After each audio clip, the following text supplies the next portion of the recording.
All right, well, hello, bonjour everyone, and welcome to the second webinar in the Historians at Work series. My name is Sam Hossack. I'm a PhD candidate in the Department of History at the University of Waterloo, and I'm also one of the 7 members of the CHA's task force on the future of the history PhD.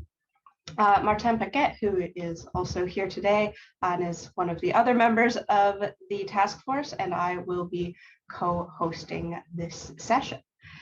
So I want to take a moment to acknowledge that I currently live on the traditional land of the Huron-Wendat, Seneca, and the Mississaugas of the Credit, and I work on the traditional territories of the Attawandaron, Anishinaabe, and Haudenosaunee peoples. We're all joining virtually, so we're all coming from different lands. So we'll invite our panelists to acknowledge the land that they are on and that they are coming from at the beginning of their presentations. And we also invite those of you who are joining us in the audience to share your acknowledgements in the chat. I'll pass it to Martin. Merci beaucoup, Sam. Eh bien, Martin Paquet, professeur au département des sciences historiques de l'Université Laval, spécialiste entre autres de la culture politique canadienne. Il me fait grand plaisir d'accompagner Sam dans cette deuxième séance consacrée justement aux carrières en histoire après le doctorat. Celle-ci portant justement sur les carrières dans le domaine gouvernemental. Donc, nous avons également, une déclaration à faire concernant, étant donné que je vis à l'Université Laval à Québec, donc dans un esprit d'amitié et de solidarité, l'Université Laval rend hommage au premier peuple de ces lieux, étant la croisée du Niuetsiutsu, du peuple Huron-Wendat, du Ndierika, du peuple Wainabeneki, du Nitatissan du peuple Innu, du Nitachikan du peuple Atikamekw et du Wolatuk Malitique. Nous honorons nos relations les uns avec les autres. Donc, nous allons donc fonctionner, nous allons donc présenter de manière duale. D'une part, nous allons entendre nos invités qui nous présenteront leur perspectives, justement en termes d'emploi universitaire. Nous les présenterons à tour de rôle. Donc, chaque personne sera présentée à tour de rôle de cette façon-là. Donc, nous avons Cara Spital qui sera la première, Maria Ouellette ensuite, et ensuite Sarah Claire qui parlera la dernière. I will share the presentation with Sam. Sam, it's your turn. Merci, Martin. So we will have each of our panelists present in turn, of course, beginning with Cara Spital, second Marie-Ève, and third with Sarah. And so after each of our panelists has presented and shared their thoughts on their career paths, as well as some tips for those who are looking to join the ranks of government service, we'll have time for questions at the end. So I'll begin by introducing Cara. So Cara has worked for the government of Nova Scotia since 2013 in a number of departments, such as labor and advanced education, community services, and municipal affairs and housing. She has a Doctor of Philosophy in History from the University of Toronto, Masters of Philosophy in Modern European History from the University of Oxford, and a certification in Policy Development and Implementation from St. Mary's University. Currently, as lead public housing policy, Cara is responsible for providing direction and leadership on housing policy development and driving structural and transformational changes to the entity responsible for Nova Scotia's public housing portfolio. Previous to this, she was manager of housing strategy and transformation and corporate policy for Housing Nova Scotia and appointed by the government of Nova Scotia as Fair Registration Practices Act Review Officer. In a previous life, Cara was a social science postdoctoral fellow and assistant professor at Dalhousie University. Cara. Thanks. So next steps. So before I start, I should acknowledge, of course, that I work and live in Mi'kmaq, the traditional and unceded territory of the Mi'kmaq people here in Nova Scotia. And I thank you very much for inviting me to talk. I thought the CHA was done with me and I was done with the CHA. So it's good to be back. I called this short deck Next Steps because next steps never end. Next steps for me in this context is when I was kind of making the transition from that Shirk postdoc and academia into government work. And now I'm just transitioning to a new position in my current role now, I'm a lead for housing policy for a new entity that doesn't exist. So lots of changes and lots of things to talk about. So again, thanks very much. And I'll move into this presentation. So slide 2, my backstory. Now, this really tells a story of what happened to me after I finished my PhD, even before. The no plan image is the blind leading the blind. And I felt like so many of us, when we were doing our PhDs, didn't really know. We assumed we would be at academics, but we didn't really know if that's what we wanted to do. We just kept doing what we were doing. So, you know, like I would set bars for myself. I would say, you know, if I don't get a postdoc, or I don't get a fellowship to finish this, I won't continue. And then I just kept continuing and not thinking about where I wanted to land in the end. So that's what I mean by no plan. I had no plan and no strategy beyond academia. And I didn't even really like teaching that much. So goes to show that I should have really thought a little bit about it while I was doing it, but I kept doing it. And that leads into loads of assumptions, because I assumed, and so many of us did, that we would get jobs in academia and that would be something we could do. When we started, and I started my PhD way back in 2004, 2005, I think, they said that all the baby boomers would retire and there'd be plenty of jobs for us newbies. And so it'd be fine as long as we did really well. So that we all assumed that if we continued on and we kept winning, you won stuff, you were paid to do what you're going to do, that you would get a job and it wouldn't be a big deal as long as you published and move forward. But even folks who won the big awards and were in the top 1%, let alone the top 5, has struggled to get jobs. And in jobs in cities where they wanted to live. So I assumed I would get a job, and that's probably why I had no plan, because I just assumed, well, obviously roll into academia and that'll be it. I did get a postdoc, and it was great opportunity at Dalhousie, and I worked with Shirley Tillotson, and that is Killam Library there. So yeah, there's the blind leading the blind. There's my loads of assumptions image. There's the image of Killam Library and postdoc purgatory. And the reason I say that is because I did the postdoc and I was really enjoying it. But then I got pregnant, and that was the second kid. And I was like, I got to get a job. My husband already had a tenure track position at this point, and we were already kind of committed to staying in Nova Scotia. And I just knew that there weren't going to be jobs in Canadian history in my specific fields for at least a decade. So I just kind of figured, okay, time to move on. And so that's my backstory. And that's taking me to the next slide. And this is where I kind of thought, okay, I just stopped and think, okay, gosh, what am I going to do with all these skills I have from my PhD?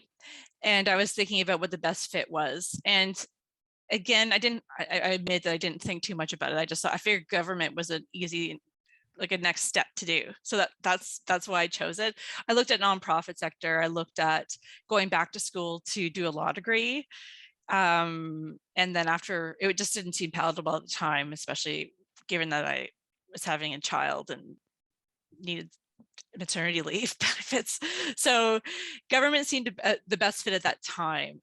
So what I did was then I thought, okay, government, there's a lot of things to do in government. So what do I want to do? And I always thought, I just assumed, and I made a lot of assumptions that policy would be a best fit for me. But I also considered programs, and what I knew that I wanted to do was social policy or social programs. I knew I wanted to do something in that realm. And so that's when I started to kind of home in on what I really wanted to do in government and what I was interested in. But really the next step after that, after I figured out I want to do something in social policy and it might be policy related or program policy, which counts as policy. So I started to network and do that strategically. I joined some professional associations, and like IPAC, for example, the provincial chapter of the Institute for, gosh, what's the acronym for? Public Service professional network in Nova Scotia.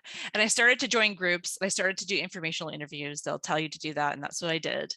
And I started to just hit the road and try to meet as many people as possible and tell them I was out there and I wanted a job.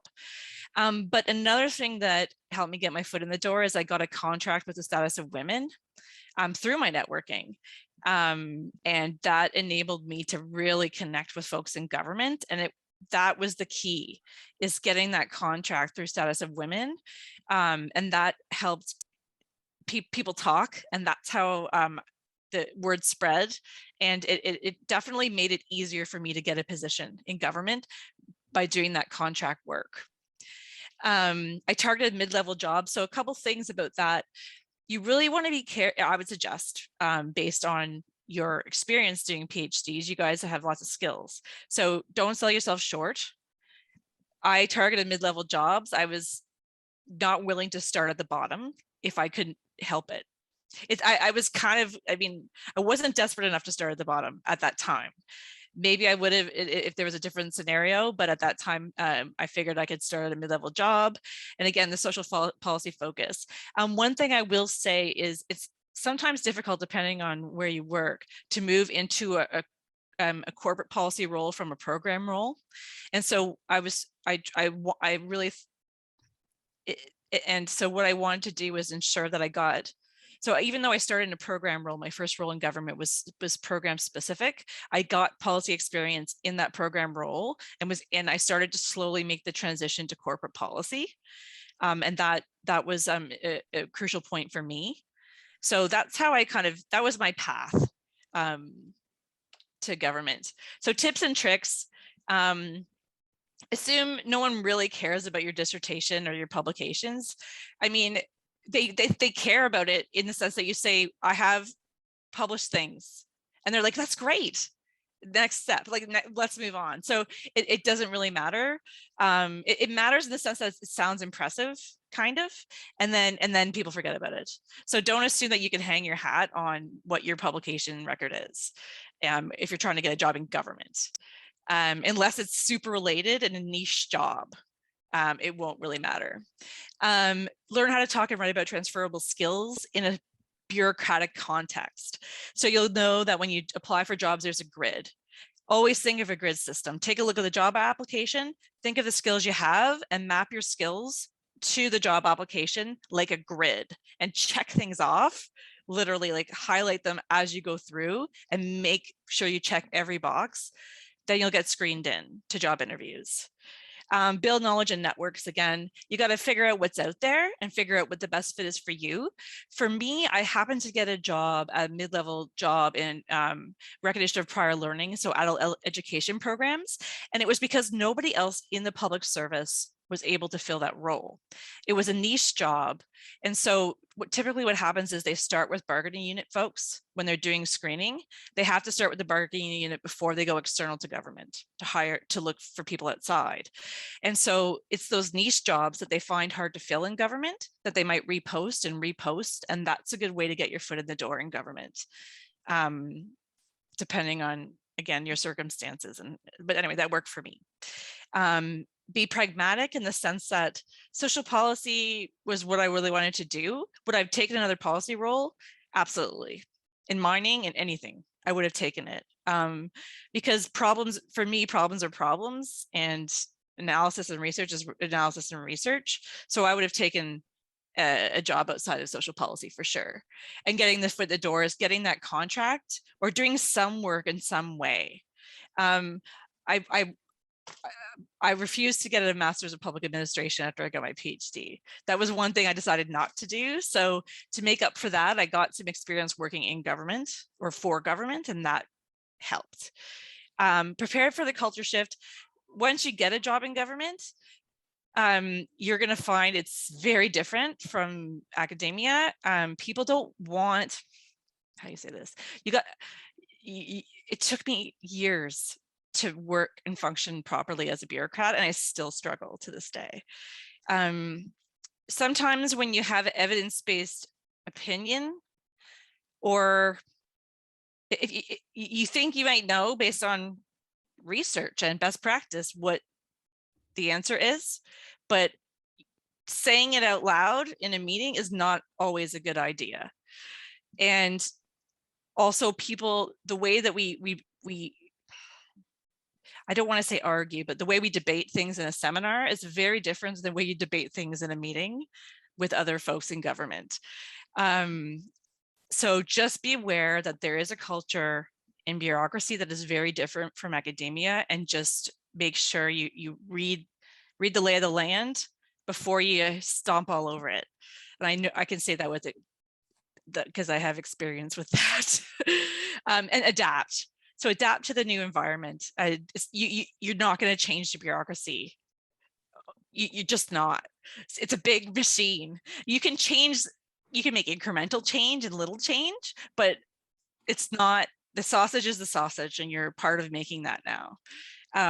So for me, adapting to the environment is trying out different roles like corporate policy, which I discovered just not so long ago that I don't love, doing binders for the deputy minister, or sitting in rooms with ministers who have really bad ideas, and supporting those ideas sometimes is really frustrating. When you came from academia, you're used to referring to best practice and doing research, and you know that this won't work, but you still have to go through the hoops. And that's what corporate policy is all about.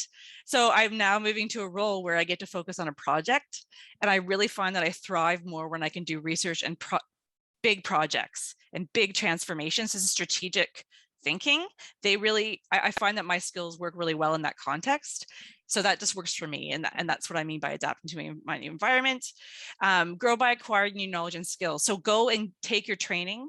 When you become a bureaucrat, get training so that you can move up. Get your management training in, become a bureaucrat, let yourself become one by taking the training and learning how to do it. And just because you have a PhD and you're really smart doesn't mean you know how to be a bureaucrat. You have it. Sometimes it's good to get the training, and you can be different and still maintain that vibe, but definitely be open to learning new things in that new context. And finally, sharing expertise and strengthening the public service. So people are sometimes not so welcoming of PhDs in the public service. I have encountered, and I will tell you, even my own boss said, oh, I don't want to hire another academic. I thought, well, she goes, except for you, Karen. I'm like, oh, great.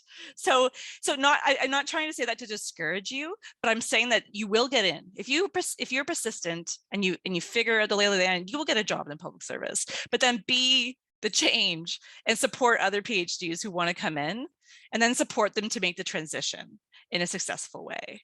And that, I think, and the diversity and having people with PhDs in the public service makes the public service a better place. I don't care what my boss says. I fully support that notion.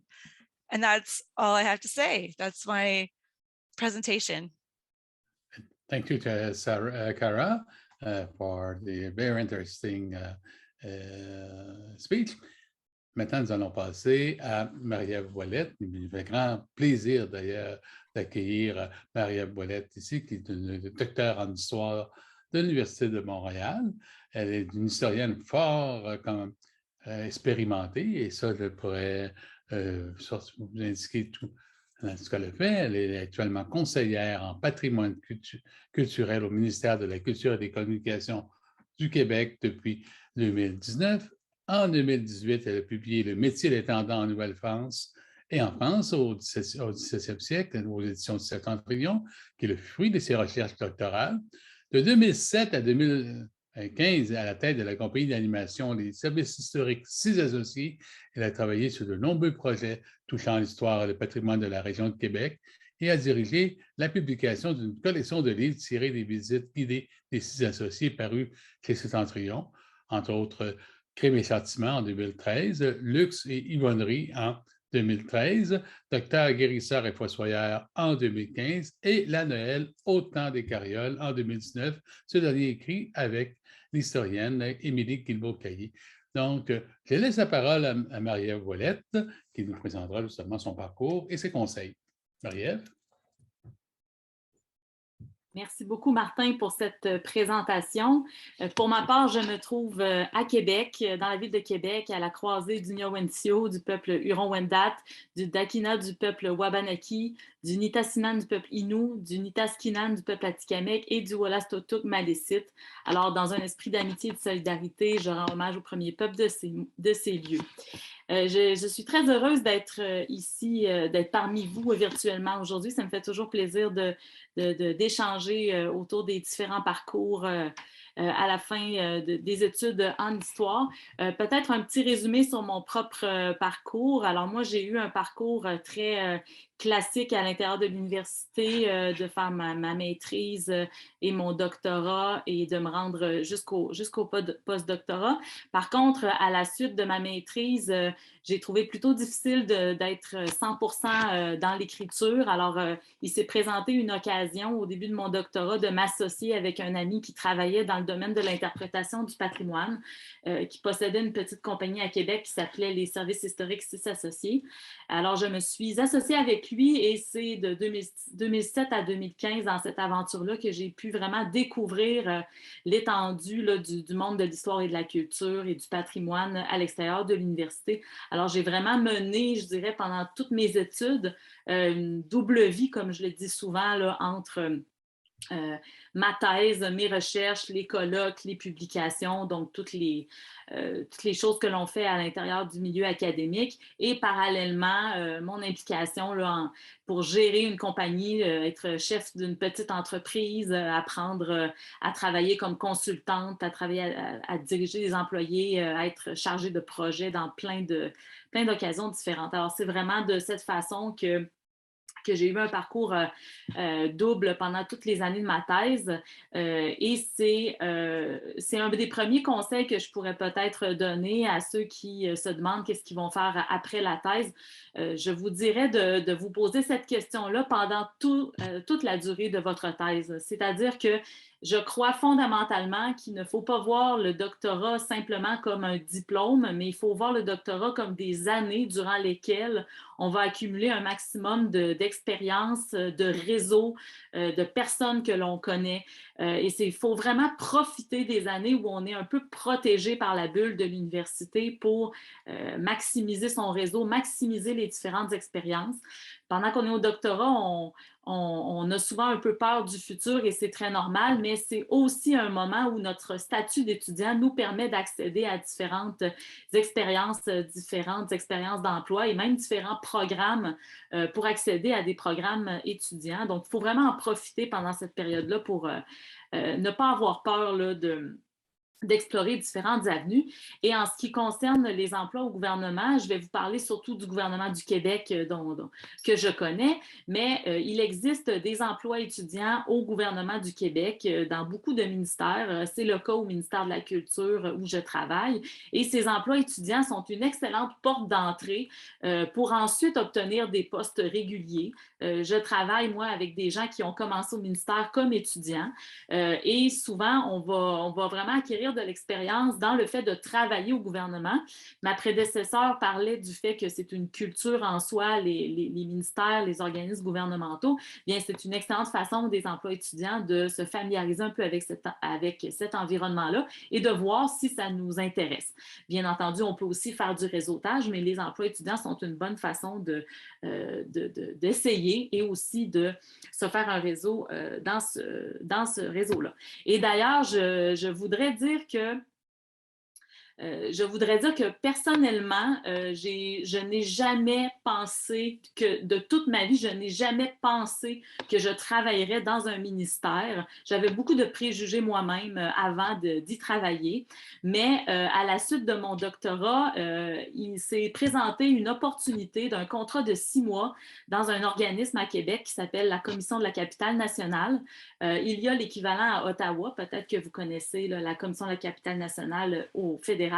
Et j'ai été embauchée comme historienne et comme spécialiste de l'interprétation du patrimoine pour travailler sur des projets en patrimoine et de produire des visites guidées et des contenus historiques pour des activités données par la Commission de la capitale nationale. Et c'est vraiment dans un contrat de 6 mois comme ça que j'ai vraiment compris qu'il pouvait y avoir vraiment des environnements de travail intéressants à l'extérieur de l'université et de travailler en équipe et d'être dans un tout autre contexte. Et c'est là que ça m'a mené à considérer le fait de finalement peut-être travailler au gouvernement. Et d'ailleurs, j'étais sur la route vers mon postdoc à ce moment-là et j'ai finalement décliné une bourse de postdoctorat que j'avais eue parce que j'ai eu des opportunités d'emploi en histoire et j'avais eu la chance de postuler à 2 reprises pour des postes de professeur et de faire des entrevues et n'ayant pas été choisie, il a fallu que je me suis retrouvée à une croisée des chemins et j'ai décidé d'aller vers le chemin où, de toute évidence, on voulait de moi et où j'étais heureuse. Alors, j'ai décidé de m'en aller dans cette voie-là.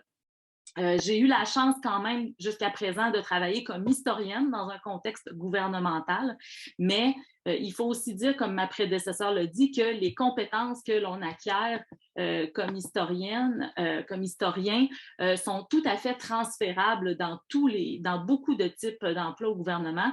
Il ne faut pas nécessairement chercher à travailler en histoire, évidemment, ou en sciences sociales. Il y a toutes sortes de postes où on peut transférer ces compétences qu'on acquiert en histoire. Quelles sont ces compétences-là? Je voulais peut-être en parler, ma prédécesseure en a parlé un peu en anglais, mais premièrement, lorsqu'on fait des études, et surtout en histoire, on acquiert une très, très grande capacité d'analyse. Et la capacité d'analyse, quand on est conseiller au gouvernement, peu importe le ministère, le contexte, c'est vraiment le cœur de notre travail. Donc, la capacité d'analyse que l'on acquiert en faisant des études supérieures, elle est fondamentale et on va pouvoir utiliser cette capacité d'analyse, cette capacité à réfléchir à des concepts, à des problèmes complexes, à la fois micro et macro. Donc, cette capacité que l'on a à réfléchir des problématiques va être très utile dans un contexte gouvernemental. La capacité de synthèse également, c'est sûr que lorsqu'on fait un doctorat, on apprend à rédiger un très grand nombre de pages, mais il y a toutes sortes de contextes où on doit apprendre à synthétiser nos recherches et à les présenter. Ça aussi, c'est une compétence qui est très importante au gouvernement parce qu'on doit sans cesse synthétiser nos idées et les présenter de manière claire à des gens qui souvent ne sont pas aussi connaisseurs du dossier que nous. La rédaction. Ça, c'est une découverte que j'ai faite en entrant dans un ministère. Je ne soupçonnais pas à quel point les compétences que l'on développe en rédaction, en faisant des études supérieures en histoire, sont extrêmement précieuses. Dans un contexte gouvernemental, au niveau professionnel où moi je me situe, c'est-à-dire qu'au-dessus de moi, il y a des gestionnaires, il y a des sous-ministres adjoints, des sous-ministres, et ensuite, on se retrouve au personnel politique des cabinets ministériels. Vous voyez qu'il y a beaucoup d'intermédiaires entre le professionnel qui fait de l'analyse et des recommandations et les gens qui prennent des décisions. Et l'information va souvent se passer par écrit. En fait, la plupart du temps, elle se passe par écrit. Il faut donc avoir une excellente capacité de résumer ses idées et de les exprimer clairement par écrit pour que les gens qui vont les porter plus haut soient capables de transmettre nos idées et éventuellement convaincre. Donc, il faut apprendre à écrire de manière claire, synthétique et convaincante. D'ailleurs, ça, c'est une compétence qu'on doit développer, par contre, d'autres types d'écriture. Il faut vraiment l'écriture académique et l'écriture que l'on doit développer dans un contexte gouvernemental est différente. Donc, moi, personnellement, je suis encore en apprentissage d'apprendre cette écriture dans un contexte gouvernemental. Je fais souvent des phrases trop longues où je veux expliquer trop longuement, mais quand même, il faut apprendre cette nouvelle forme d'écriture-là. La rédaction courte, c'est un apprentissage que l'on doit faire. Ma prédécesseure parlait d'un culture shift. Bien entendu, c'est très vrai. Il y a une période d'adaptation quand même au contexte gouvernemental parce que c'est C'est un univers qui a ses codes. Lorsqu'on est dans le milieu académique, on finit par maîtriser les codes du milieu académique, mais c'est un milieu en soi qui a ses propres codes. Et si on débarquait dans le milieu académique du jour au lendemain, on aurait sans doute de la difficulté à comprendre les codes. C'est la même chose au gouvernement, donc il faut s'adapter. Une des choses qui est une adaptation, ma prédécesseur en a parlé brièvement, c'est le fait que dans le monde académique, on est souvent, on est dans nos propres recherches, on diffuse nos propres recherches, ce sont nos idées que l'on met de l'avant, alors que dans un contexte gouvernemental, on doit apprendre à travailler en équipe, c'est très important. On doit aussi apprendre à avoir un certain lâcher-prise dans le sens où on doit se fondre un peu dans ce grand tout. Les choses que l'on fait, nos projets, nos idées que l'on amène, souvent, ce n'est pas nous qui va prendre des décisions. Alors, il faut qu'on soit qu'on fasse du mieux que l'on peut, mais il faut accepter que les choses peuvent aller lentement et pas nécessairement au rythme où on le souhaiterait. Et il faut accepter aussi que notre travail va souvent demeurer anonyme et c'est notre ministère, notre organisation finalement qui réalise des choses et non pas nous personnellement. Mais ça, c'est quelque chose que j'ai compris avec le temps, c'est qu'il y avait quand on est habitué de faire des publications, de faire nos propres recherches, de mettre nos propres idées de l'avant, c'est un peu difficile de s'adapter à ça, mais il y a quand même aussi une forme de confort là-dedans. On fait partie d'une équipe et on se met au service de ce grand tout et c'est quand même, selon moi, très valorisant de travailler pour le bien commun, de travailler pour le public à l'intérieur d'une grande organisation comme ça. Alors, une des choses que l'on fait aussi qui est quand même liée aux compétences que l'on développe en faisant de la recherche, c'est de formuler des avis et des recommandations et de devoir faire des états de la question. On est habitué quand on fait de la recherche là, de faire le portrait d'une situation, qu'est-ce que l'on sait, qu'est-ce que l'on ne sait pas, donc de synthétiser tout ça et d'accepter d'aller dans des directions où on ne connaît pas nécessairement la réponse. Eh bien, dans un contexte gouvernemental où on doit proposer des solutions à des problèmes, c'est très utile d'avoir cet esprit-là, d'être capable de avoir l'imagination créatrice de proposer des choses et d'imaginer des projets et de devoir finalement les expliquer et voilà, de travailler pour le bien commun. On rencontre dans un contexte gouvernemental toutes sortes de compétences, une très grande diversité de gens qu'on n'aurait pas rencontrés autrement et c'est très enrichissant là, de travailler dans ces contextes-là. Alors, donc voilà, donc ce sont à peu près les compétences et les choses que je voulais vous dire aujourd'hui. Alors vraiment, il faut vraiment voir les études en histoire comme un tremplin là, pour expérimenter d'autres univers. Ne pas hésiter à faire du réseautage pendant que vous êtes au doctorat. Bien sûr, il faut apprendre à dire oui et à dire non.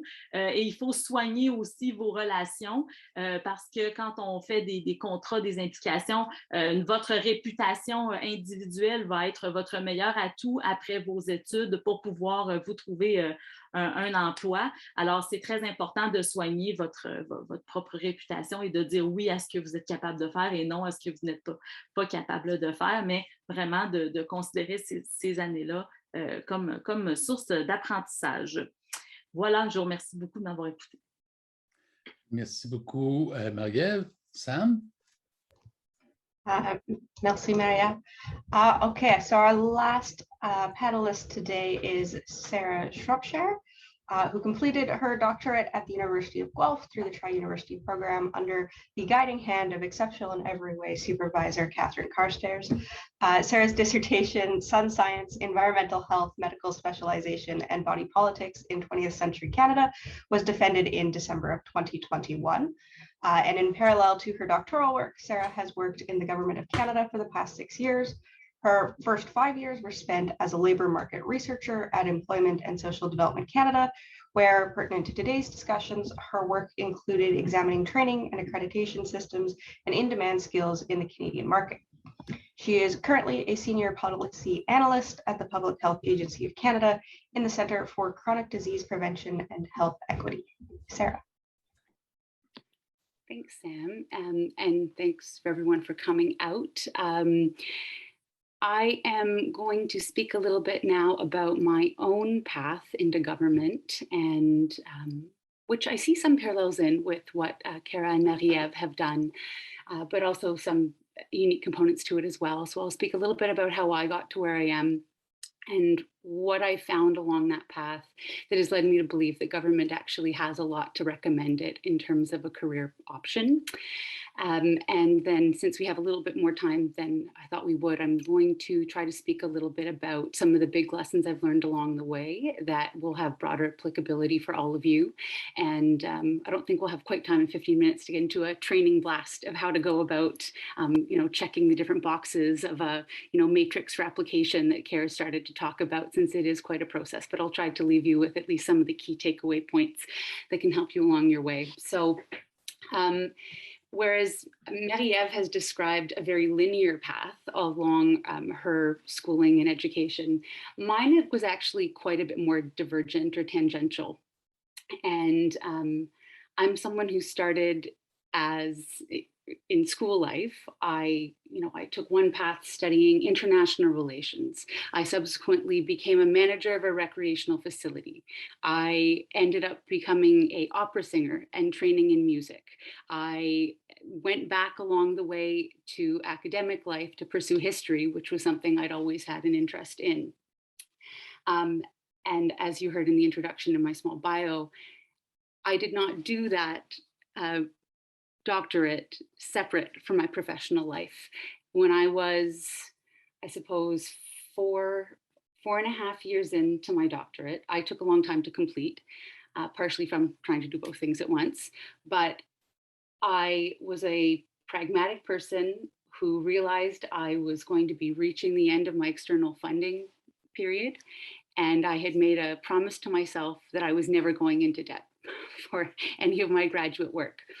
I came from Ottawa, which I'm sorry, I've forgotten to say. I'm both working and living in what is now known in Ottawa, but which is, of course, the ancestral, traditional, and unceded territory of the Algonquin peoples. Apologies for not saying that at the beginning of the presentation. As someone who comes from this part of the country, I think that work in government is something that is presented as a good option early on, and having been lucky enough to be raised in a community where many of those that I had frequent interaction with happened to be fairly senior people in government, I grew up always being told that if you can speak both languages and you become over-credentialed, especially with a graduate degree, you have to at least try government. Give it a shot, because it's a great place to end up. So give it a try, and if you don't like it, try something else, but please give it a try. And so I did. And the avenue that I took was to apply through something called a post-secondary recruitment program for the Government of Canada, which is something that runs on an annual basis for different departments. Not all the different departments and agencies participate in this program annually, but generally larger departments are consistently represented by that program. I will say there's no need to write this down if you're taking any sort of notes, students that we all are. I will have a handout that have links to all these programs that you can look at afterwards. But this post-secondary recruitment program, this is somewhat different from what Kara suggested or talked about in terms of her individual experience coming into government, wanting to hit middle levels. I was actually quite prepared to come in at a low level of government, which is what the post-secondary recruitment program often targets in federal government. Those are levels that would be, I came in at something called an EC2 level. What that means is I'm someone who had enough of an economics, statistics, or sociology background that I could be counted as a specialist in one of those designations. And in my mind, it was going to be the best fit to be able to continue working on my doctorate full-time while working full-time. What I will say is an advantage to having selected that approach, not trying to do both at once, don't try to do both at once, I'm not advocating that approach, but coming in at a lower level of government, it gave me the opportunity, the only thing that allowed me to do both things at once, but it meant that I was able to walk directly into what's called an indeterminate position in government, which is the government version of tenure, essentially, where I didn't have to go through the period of doing contract work and wondering if the contract was going to be extended or having to subsequently find a contract elsewhere. So it's pluses and minuses to doing both. I worked at ESDC for 5 years. And what was interesting during that time, I chose to remain at a fairly low position for that period of time in a substantive capacity.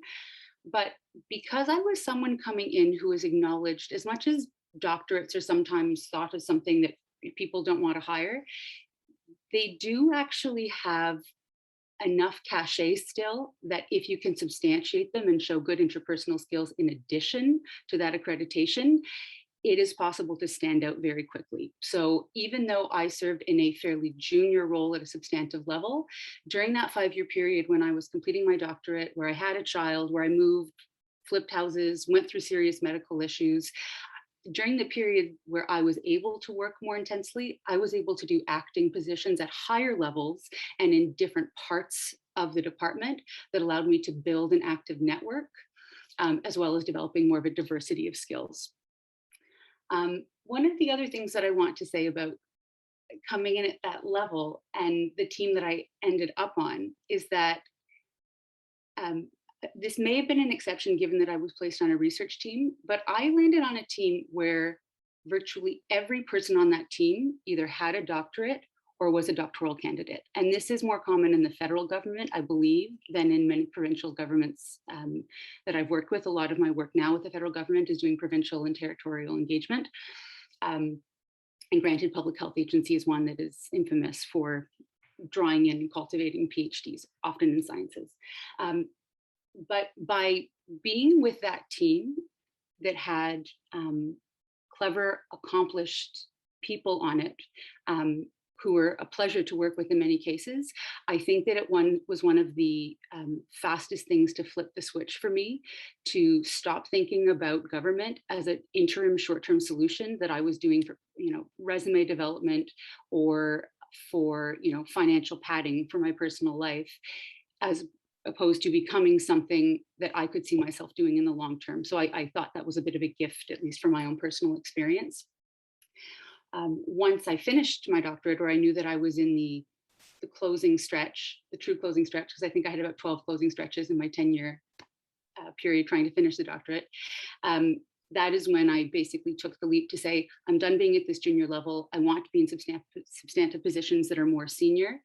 And because of having had the opportunity to develop my skills and develop my network from within government, I was actually able to move up quite quickly, where I was able to get myself into job pools 3 or 4 levels above where my previous substantive position had been, and to shop myself around to end up in a department and on a specific team that, for the first time in my 5 years in government, was actually in line with what my academic specialization had been. So I've found myself now at, you will have heard already, but at Public Health Agency Center for Chronic Disease Prevention and Health Equity, which aligned with where I would have wanted to place myself in an academic context if that was the route that I had chosen to go or had been able to go. In terms of what I have loved about being in government, because I think that's something maybe that we haven't laid out in a sort of fulsome way. There are obvious things that I think everyone can think about in terms of why the government seems like an appealing option. There's incredible stability if you're lucky enough to get your foot in the door. And I shouldn't say lucky enough, if you know the path to follow to get your foot in the door, because you're, I'm sure all of you, highly capable people who, if you are given the instruction and support to know how to get your foot in the door, you will have the ability to do this. So stability is available. Financial compensation, in some cases, is actually superior to work and academic life. Work-life balance. It is a really important thing, and it's worth mentioning overtly. When you work in the federal government, any government, I'd imagine, while there are certainly times when you are asked to put in overtime, if you're working on hot budget files or if you're on projects that need fast response, there are times when you will have to put in extra time, but a lot of the time you get to work your set hours. You are able to close off on the weekends, which once you have a family particularly is incredibly beneficial. And this taps into what Marie-Ève was saying about working with a team. I think particularly as historians, we're used to having to take such responsibility for our individual projects and for any course we might be teaching. And the reality in government is if you get sick and you're on a good team, there are people to support you so that you can take care of yourself. So again, work-life balance holistically is a huge benefit to work in the federal government.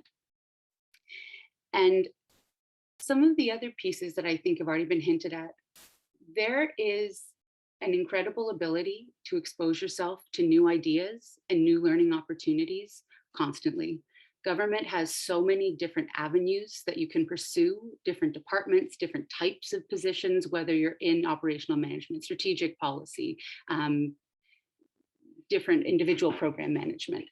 You can find a niche for yourself and continue to learn and challenge yourself in different avenues all the time, which I think is something that particularly those who have stayed in academic life throughout, whether it's, you know, a small break between grade school and university or going all the way through, I think it's easy to conceive of learning as being something that terminates when you are finished your academic life. And increasingly, that is not the way the world of work works. You are constantly not only given opportunities to learn and grow, but there's actually an expectation of that kind of growth. So for those of us, I imagine all of us who love to learn, that's a real asset of these positions as well. The other thing that I have valued about my life in government is that it has taught me what it was that I loved about being a historian and an academic, and given me a way that I can implement and regularly do those activities, as well as stepping away from the components of being a historian or an academic that perhaps did not jive as well with who I am as a person and where I'd like to devote my time and energy, which is a segue into some of the bigger lessons that I've come away with both personally and during my time in the labor market research role with the ESDC. So I'm going to share my screen now as well. So I think it is really important for everyone who is starting to do that transition between academic and professional life to start to be honest with yourself, or at least start to ask yourself the question of what is it about what you're doing right now that you love? And sometimes that's subject specific. It can be history itself. It can be particular, it can be gender issues, immigration issues, whatever it is that you are choosing to specialize in. That's one component you like, but also start to think about what are the specific activities that you're doing that you gravitate to in your academic life that you could start to migrate into other avenues, because that will make determinations for you about what type of government jobs or other alternative academic jobs you want to explore. Moving on to more of a topic about, or more of a discussion of the skills themselves. And these are, I'm not going to speak too long about this because I think both Marie-Ève and Kara they did a really great job of starting to look at some of these things.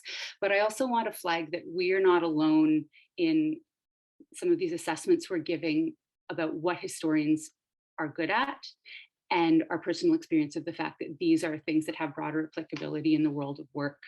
So I've just included a list here that's from World Economic Forum. There are short, medium-term occupational projections and skills projections that are done on a regular basis.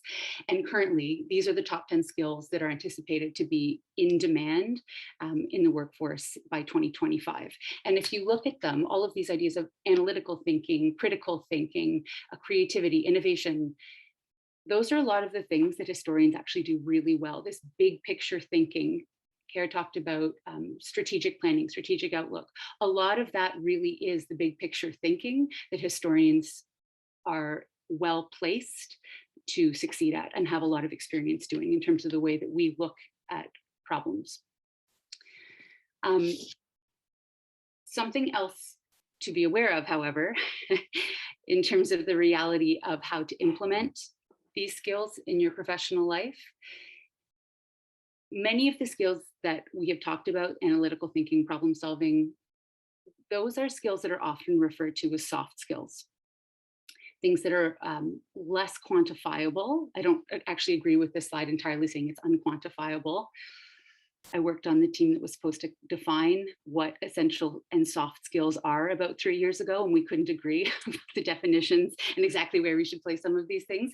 But essentially the difference is a hard skill is truly something that we know can be taught. It's not thought of as an innate aptitude that someone has. It's learning how to use a particular program. It's learning how to speak a language, whether that's a computer language or a traditional spoken language. And the reality is that when it comes to getting your foot in the door, I think it's important to have an awareness, and this is not just in government, but in any alternative academic careers, that although many of the soft skills that we've talked about that will allow you to thrive in your professional life as you move through to advance quite quickly, again, those are soft skills that you should have, but they are not things that are going to get your foot in the door initially, or they are not going to be sufficient without the development of some hard skills. And what exactly those hard skills have to be are dependent on where you want to end up. But I can tell you in the federal government, many of the skills that I see historians landing in are often those that focus on analysis and research, where increasingly there is some requirement to have a quantitative research capacity. And maybe during questions, Karen Meriev can speak to this as to whether this is specific or experienced in their jurisdictions as well. But you would be well served to start to develop some of these hard skills as you move through your process. And I've listed here a couple of different ways that you can do that. And again, just talking about some different avenues or tools that you can use to start to look at what specific hard skills are appropriate for the types of work you want to do in government or elsewhere. Some of the big picture, if we're supposed to be so good as that historian, some of the big picture components that I think are important to take away from the experience of those you're hearing from today, and again, the sort of larger labor market research that I was able to do several years back. The first is that it is getting your foot in the door is the most important thing, whether it's a contract, whether it's an official student placement program, whether it's walking into an indeterminate position. Once you are in government, there's exponential growth in the number of positions that become open to you. When you are someone who's on the outside of government, you are actually not able to even see many of the positions that are currently available within it. And just to give you an example, before giving the presentation last week, I did a quick search on GC Jobs, which is the formal inventory of all occupations, positions that are available within the federal government at any given time. And for those who were outside of government, external applicants, there were 10 positions available for the filters that I used. And if you were inside government, logging in from behind the government firewall, you could see over 500 positions. So getting your foot in the door is enormously important, whether you come in on a contract or a long-term position or a low-level position or a mid-level position. The opportunities start to expand very quickly once you're in. Won't talk about some of these other things. I want to mirror or support what others have said about network building. I think it is one of the most important, if not the most important thing in your professional development, both at the front end to try to get your foot in the door, as well as subsequently when you're looking for promotional opportunities. And that doesn't mean having to, I've had a lot of people when I try to emphasize the importance of network building, say that they do not want to be always having to talk themselves up, that it seems, creating themselves like a brand in the world of work. But I think that building a network can actually be a very collegial thing, and that there are opportunities for casual discussion. When you find people out at events, whether at academic events, social events, if you are interested in what they do, talk to them about it. Tell them about what you do. Tell them why you're interested in what you're doing. And it is a very common occurrence for a friend of a friend or a colleague of a colleague of a friend to be the person who puts your resume in someone's hand. And that's what gets your foot in the door.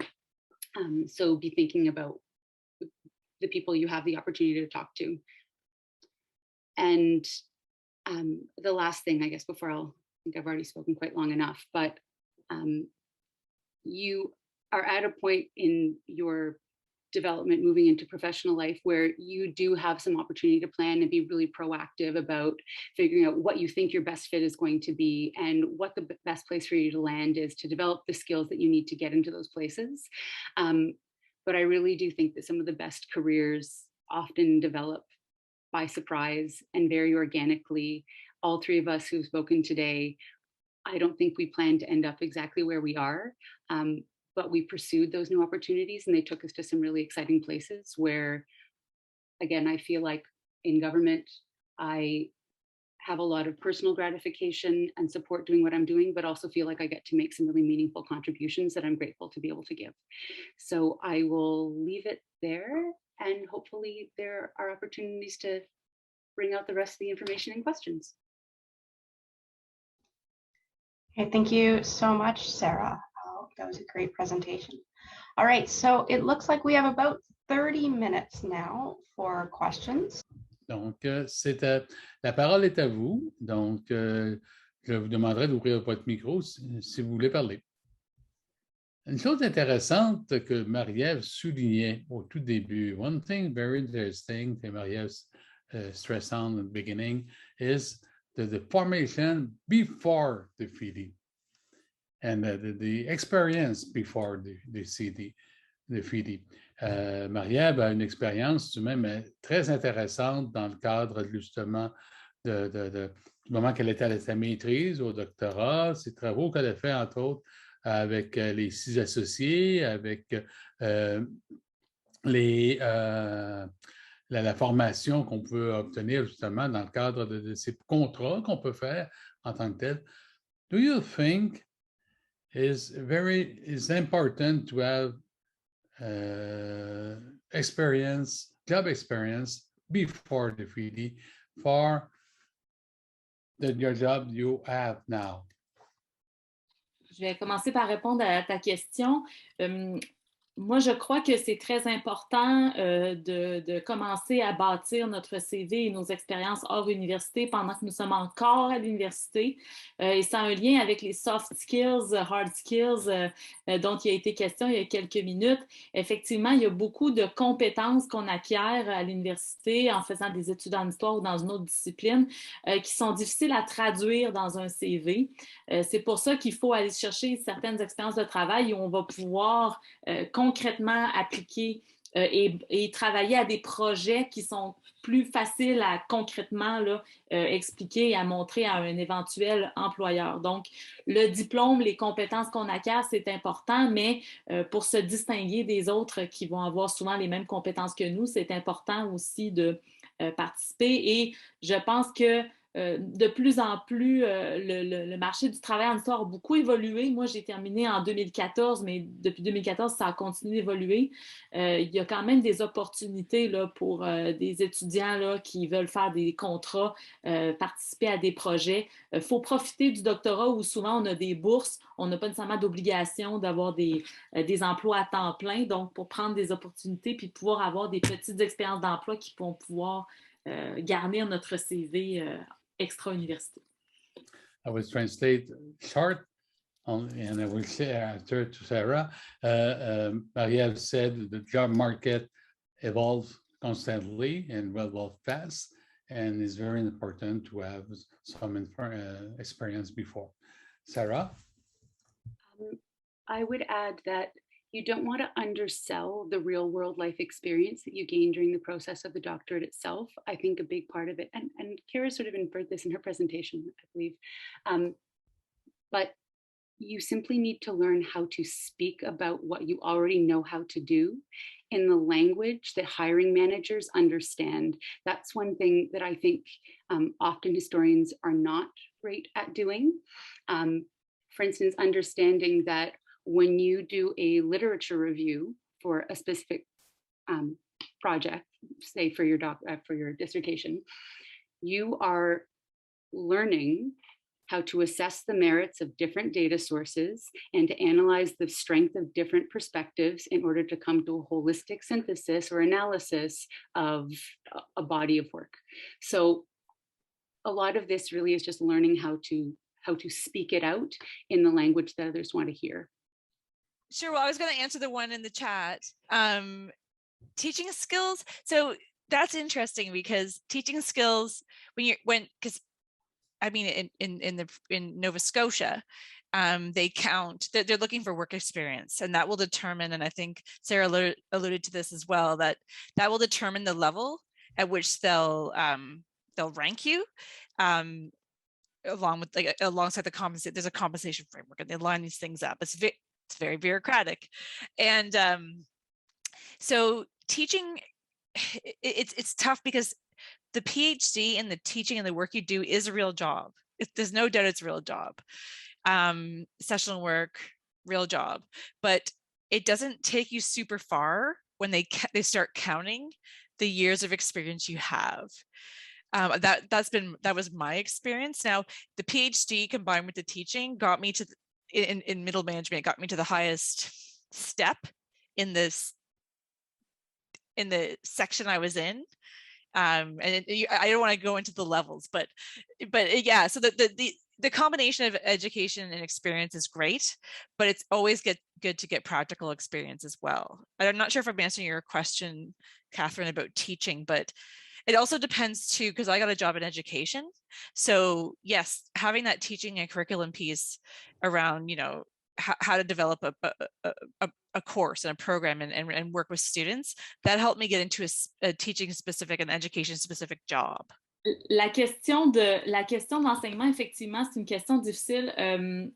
Je dirais que, premièrement, les compétences que l'on acquiert en enseignant à l'université sont très précieuses dans un contexte gouvernemental, dans certains cas, dans le sens où c'est la capacité à préparer, à présenter des idées dans à un public, de parler. Les communications orales aussi, j'ai parlé beaucoup de l'écrit dans ma présentation, mais je pense que la communication orale que l'on développe dans le milieu académique, autant en enseignant qu'en présentant nos recherches dans des colloques, ce sont des compétences qui sont très importantes et utiles par la suite. Par contre, là où je vais peut-être dire quelque chose de peut-être un petit peu différent, c'est que de l'expérience que j'ai eue personnellement, c'est que j'ai fait plusieurs charges de cours dans plusieurs universités. Donc, j'ai eu la chance d'enseigner à plusieurs reprises dans plusieurs contextes et plusieurs cours différents. Par contre, je pense qu'il est important de ne pas mettre tous nos œufs dans le même panier, c'est-à-dire qu'à un moment donné, pendant le parcours doctoral, il vient un moment où enseigner, c'est dommage, mais ça finit par prendre tout notre temps et on a d'une part de la difficulté à finir notre thèse dans certains cas parce que l'enseignement prend beaucoup de temps, mais aussi je crois qu'il ne faut pas mettre que notre temps de travail dans l'enseignement, mais aussi expérimenter différents autres contrats, différentes autres formes de travail. Donc, c'est pas évident de vendre l'expérience qu'on a comme chargé de cours à l'université dans le monde du travail. C'est un peu cruel à dire. Donc, il faut en profiter, le faire si on a envie, puis profiter des compétences que l'on acquiert, mais je pense qu'il faut l'essayer si on a envie, mais il faut aussi se diversifier. So I was going to respond to the questions I saw from Stephen and Catherine in terms of what some of the steps departments or the CHA might be able to take. And these are just, throwing various ideas out there. I think one of the things that is really important is to increase ease of access to hard skill development. And I've seen a lot of this already starting to happen. I know I seem to keep really driving this point on hard skills, particularly around quantitative research. And I'd be interested to know what Marie-Ève and Kara have experienced. But within Government of Canada, data-driven policy and decision-making is increasingly our ethos. And most roles that I think would attract many who have a background as historians, again, these analysis and research roles, it is much, much easier to move into those roles with the ability, first of all, to have certain hard skills like use of a program like Stata or SAS in the government. Now they want all of us to know how to write models in R programming language. So, I mean, people don't have to become experts in these skills, but even having sort of short 3-hour sessions or information that can help people to develop fundamental skills and know the language to speak about what those skills are and how to develop them, I think could be quite useful for people to know where to go. And I think something else that might be of use, I'm not sure if it would be set up like a mentorship program, but I think that you need to know how to follow the very specific pattern of application and to be successful in getting into government. Like Kara kept saying, it is the same as your most specific marking rubric you've ever seen in efforts to be equitable in hiring and promotion. It is methodical the way that interviews and resumes are treated. And if you do not know how to pass those steps, you will not be successful. And some of these things you can learn on paper. Again, that deck that I had put together that all of you are welcome. Yes, I was just about to say, Felicia, I had already sent it out to CHA and they are welcome to look at what I prepared. That's what the majority of the deck was, that kind of lightning coaching on the steps to follow to get your foot in the door. But I could see a utility, whether it's, annual presentations to people or, something like a mentorship program with previous grads, not just for knowing the steps to follow, but there could be a utility in helping people to understand what the real world application of their areas of interest are for what government is doing. For instance, when I gave the talk last week, and then I'll stop talking, there was someone talking about a project looking at the history of built environments in the early modern period. Built environments are now one of the biggest hot topic phrases that are happening in terms of active transport, carbon reduction, active living, and decreasing the cost to the over Medicare system. So there are real world applications to what historians are doing, but they need to be proactive and learn how to make those connections to modern day, present day, I should say, activities. And I'm not sure exactly the best vehicle, but that's of use in some form. I agree with what Sarah's saying. It's about learning how to articulate what your skills are at that level. And then it's also to get past the interview. So once you get screened in, then it's the interview process. And depending on where you are, it's behavioral. They're called behavioral interviews. So you need to learn how to take your transferable skills. So you've learned how to get through the door, but then now you need to learn to take those skills that you've articulated so well in your cover letter and your CV, and then you need to put it into another form when you're interviewing for government roles. And the behavioral interview largely follows a STAR process. So situation, task, action, or activity, and result. And then you basically, just like a test, you anticipate, this is how I do it, anticipate the questions they're going to ask. And then I prep answers for them, drawing on the core competencies of the job as laid out in the job description.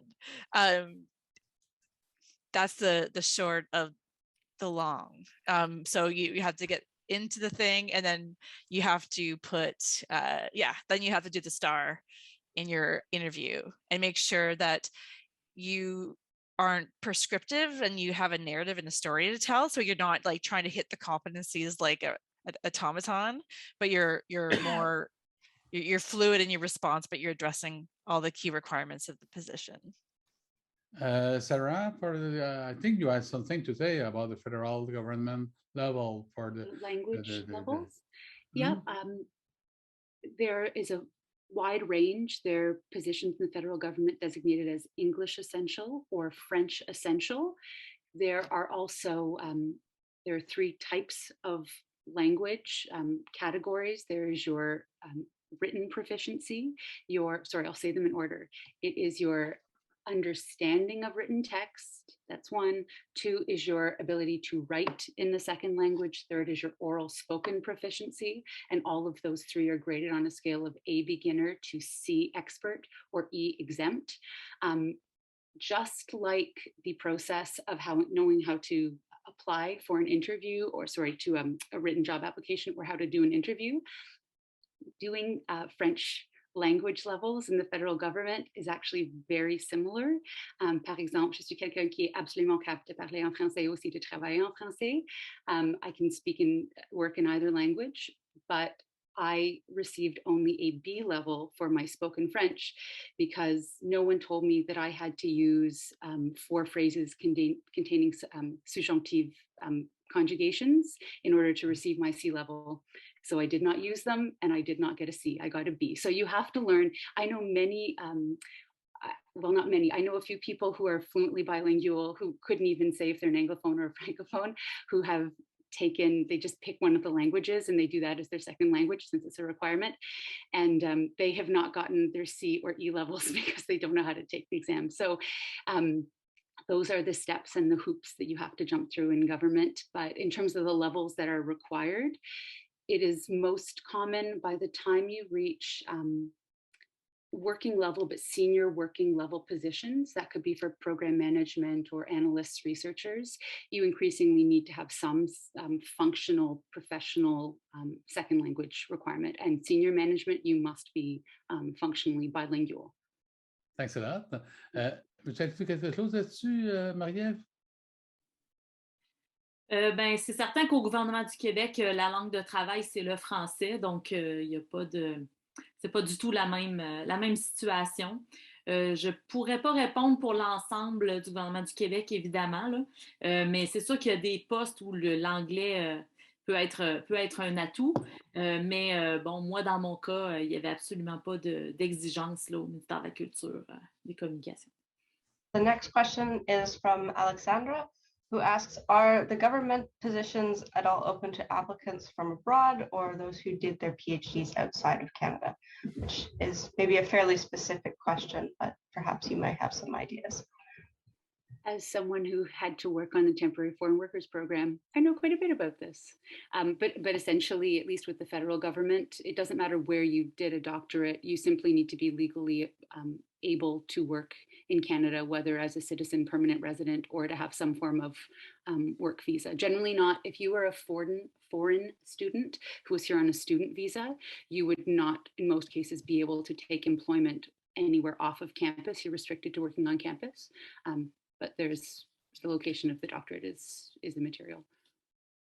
I've been a hiring manager for a while, and absolutely you can hire and screen in once you go through the bargaining unit. If there are no qualified bargaining unit positions and or you interviewed them all and they hit the bar to get the job, then when you screen in external candidates, yes, you can take from anywhere and you get applications from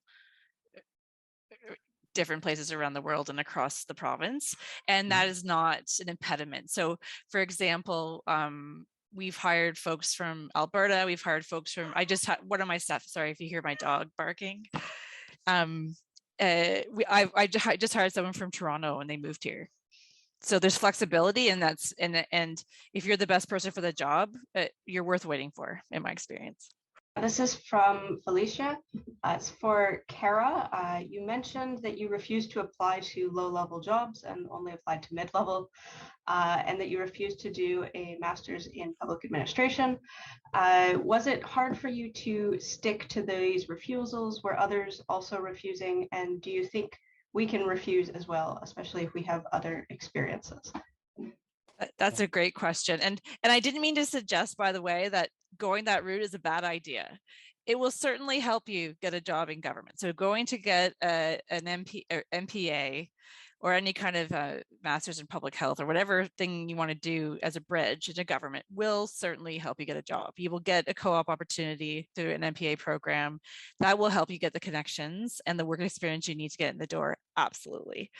And the piece around low level, I mean, you can start at a lower level position, and what happens is when they're hiring, The mid-level policy positions, for example, and policy is what I know best, they are typically filled by a lower level policy position within government. They're often filled by those folks. So someone in a lower level policy position within the union will likely apply to that job. And so it's more difficult to get a mid-level policy position, which is probably why I started in programs and had to work my way into a policy position.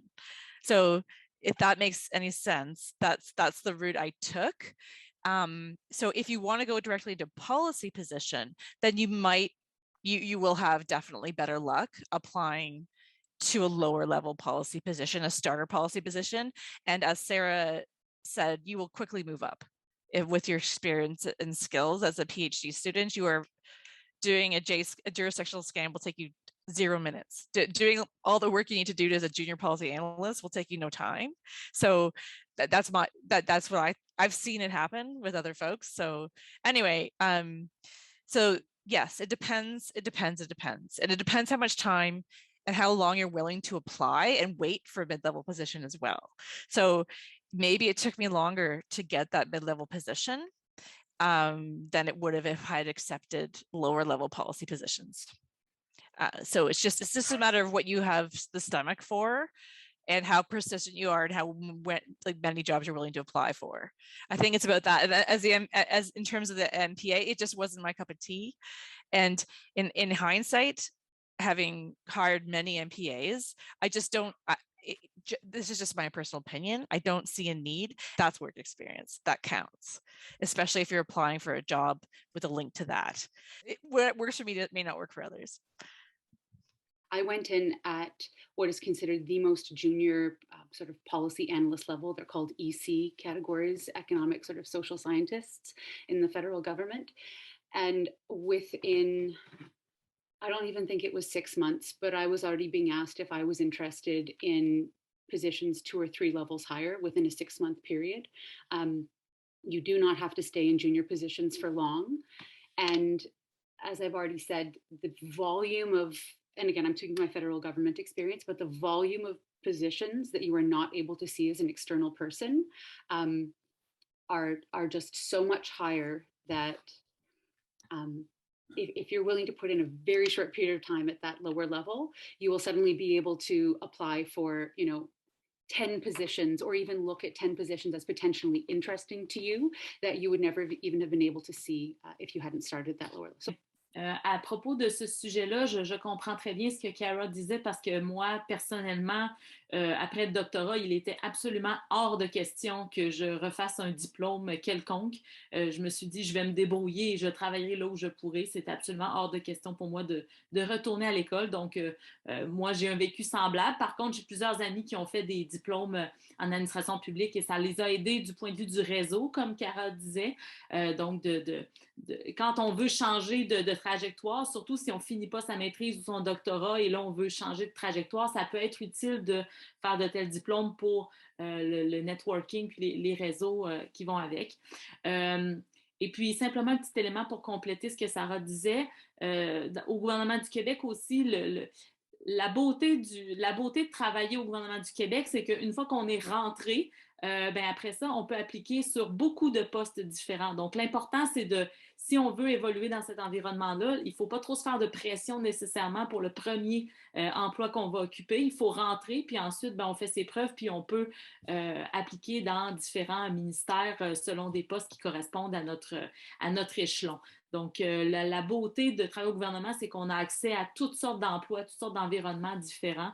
Donc, l'important, c'est de commencer quelque part. Personnellement, je n'ai pas un parcours typique, c'est-à-dire que je suis rentrée au gouvernement pour un poste très spécialisé. Je travaille sur des dossiers en patrimoine et en commémoration, donc assez proche de l'histoire. Donc, je suis rentrée pour un type de dossier puis une compétence particulière que j'avais par des expériences de travail antérieures.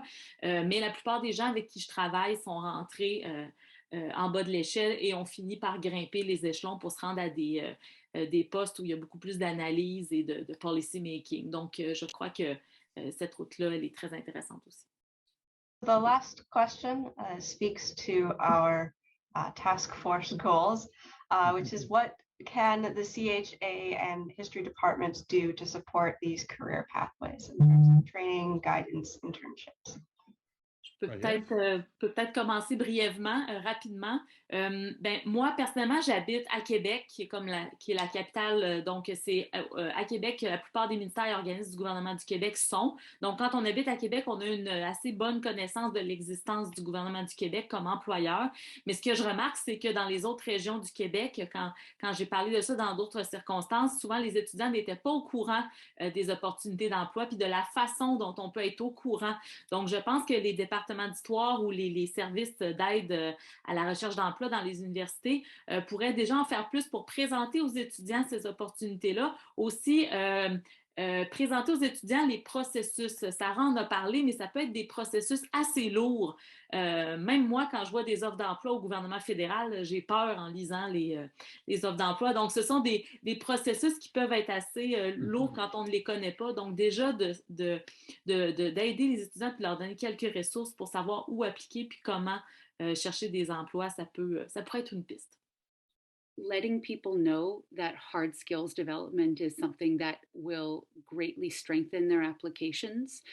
Sometimes a single course, if you take a single undergraduate course in economics or statistics, you may be able to apply for far more positions than in the absence of certain key sort of hard skills or easily or resume-friendly accreditations. So just to build awareness on that fact and to increase access to the development of those skills so that people can pursue them if they're interested in alternative professional avenues. Carole? I just agree with my colleagues. They said it themselves. I think opportunities to practice and try in advance of leaving, and that's what I was thinking when I was thinking the blind leading the blind and the not having a plan.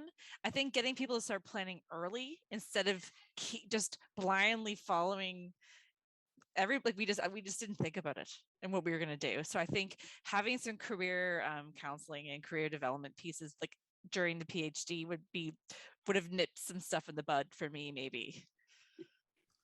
Thanks a lot. J'ai adoré vos interventions, Cara, Marie-Ève et Sarah, qui ont apporté beaucoup aux connaissances et qui nous permettent justement à la société historique, mais surtout aux étudiants et aux étudiantes d'avoir une meilleure perspective de ce que peut être l'emploi dans la fonction publique. Yes, thank you very much to Cara, Marie-Ève, and Sarah for sharing all of your thoughts with us today. Very informative presentations, and I know I, as a PhD candidate who is looking for work, will be taking everything you said to heart. So thank you for that. Thank you to everyone for attending today. Merci beaucoup.